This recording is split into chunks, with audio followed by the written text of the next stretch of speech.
Hi, everyone. Welcome to the Midweek Message. Well, it's almost Mother's Day, so I am going to tell you a little bit about our service and tell you a lovely story because you know how much I love stories. Okay, so this week we are going to have our special Mother's Day service, which we love. Um, this week or this year, we are going to talk about matron saints. So I'll just leave you with that. It's wonderful and beautiful, and, we should think about that just as often as we think about the patron saints. We should also think of the matron saints because there are many. Um, okay, that's one thing. We're also gonna have our roll call of moms, which is a beautiful and wonderful thing. I try not to get choked up every year when we do it, and it's wonderful, and doesn't matter whether you have ever been a mom, you certainly have a mom. And so I hope that everybody can celebrate the fact that we all have moms that we love. And, in my case, I love and I miss. Yeah. Anyway. Okay. So with that in mind, one of the stories or the story that we're going to talk about this week is of Jesus in the temple when he's 12, he's still a kid, still considered a kid. And he goes with his family and with a bunch of people from his community to the temple in Jerusalem. And his parents think he's with the gang going back, and about a day out, realize, "Huh, he's not with us. Where did he go?" And so they go dashing back, which is a much less safe thing because it's Mary and Joseph on their own, not with a group of people. And they find him, of course, at the temple.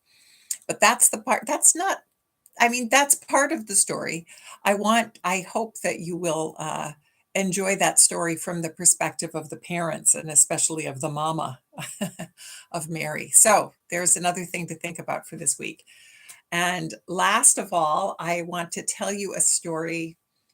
I can't read the whole thing because, of course, there's always, problems with that, but I wanna show you the picture. This is a lovely Ukrainian story. It's called "My Mother is the Most Beautiful Woman in the World." And it is a lovely, lovely, lovely story. And I'm going to tell it to you mostly from memory. So there is a little girl who grows up in the Ukraine in just a little farming village with her mom and dad, who she loves very much. And she it goes out with them and she helps them in the fields every day, and she just adores her parents, and her parents just adore her, but she finds it really hard work, so she doesn't always like doing that. So one particular day is a festival day, and so once they get their work in the field done, they can go to the festival, and she's really, really looking forward to that, and she's all dressed up in her beautiful clothes for this harvest festival. But the work's hard, and the sun is warm, and there's a point where the little girl lays down in the field and falls asleep. And she wakes up and she doesn't hear or see her mom and dad anywhere. So a little bit like the story that the story of in our scripture story this week coming up. And she panics and she thinks, well, if I get up and run, I'll catch up to them. They're just probably further down the row. So she runs down the row yelling, Mamochka, mom, tell me where are you?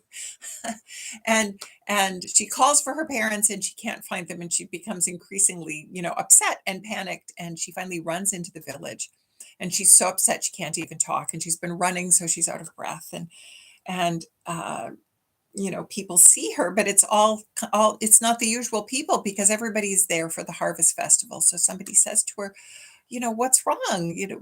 Are you lost?" And she's so upset she can't even speak, and and they say, "Well, uh, where's your mom and dad?" And she can't say anything, and she can't say, "What's your mom and dad's name?" And and the panic, of course, is just getting worse and worse. And finally, she blurts out, "My mother is the most beautiful woman in the whole world." And the mayor catches wind of this and says, "Oh, well, I know who all the really pretty ladies in the village in the area are, so let's get them." And so he gets them, and it's none of them. And she's, of course, even more upset because none of those are her mama either. And finally, she hears her mother yelling for her. And she's this woman comes up and she's puffing and out of breath and panicked herself, and she sees her daughter, and all of the villagers look and they see this lady who, I mean, it's really funny the way they basically say she is not the most beautiful woman in the world. She has little slits for eyes and she has a chubby face and she's missing teeth. And if her face is chubby, well, the rest of her is even chubbier. And and so they don't think of her as beautiful. So they're quite surprised when the little girl runs to her and says, "Oh, mom," and then she hugs her mother, and her mother hugs her, and oh my goodness, it's such a panic, and they're so glad to see each other, and the little girl turns from her mother's lap, her mother's arms, which is of course the safest and best place you could ever be, and she turns to the people in the village and she says, "See, I told you my mother is the most beautiful woman in all the world." And I'm just going to read you the last little bit because it's just lovely. So the group of friends and neighbors beam upon this lovely, lovely, reuniting. And Collier repeats the proverb so well known, which the little girl has just proved to them. And the proverb is, "We do not love people because they are beautiful, but they seem beautiful to us because we love them." So that is my story for you this week. I love it. I could never read it to my kids without getting teary because, of course, it's the worst thing in the world when you lose your kid somewhere. Blah. And I had three of them, so there weren't quite enough hands, to keep track of all three of them. So I've had that experience. Okay, there's your taster for this beautiful, beautiful service that we're going to have on Sunday. I hope I see you there because it's going to be lovely and it's going to be fun. And there's even a couple of funny bits with the matron saints. So I know you'll enjoy it. So until next week and in this together with you, as always, always trying to do our work together and to do it with the most love that we can muster. This is Reverend Stephanie signing off.